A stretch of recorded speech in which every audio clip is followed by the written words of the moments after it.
أنا ضد الشيلات. ليش؟ بكل أنواعها. ليش ضد الشيلات؟ أشوفها ما هي فن. هذه عاد مو فن، هذه أنا أرفضها لأنها ما هي فن أساسا. أنت تدرين إيش كثر الناس راح تزعل منك؟ عادي. لازم يتقبلون رأيك. لازم يتقبلون رأيي. هذه وجهة نظري. ليش ما تحبين الشيلات؟ لأنها ما هي فن. عيل شنو تعتبر؟ هبة حتنتهي قريبا.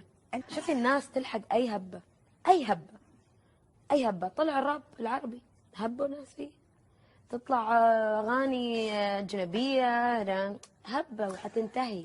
زين الشيلة أنت شو اللي مو عاجبك؟ الكلام، اللحن، الطريقة؟ كلها هي عبارة عن عمل ما هو فني، بعيد كل البعد عن الفن والإبداع. انسى. من أول ألف لين الياء فيها.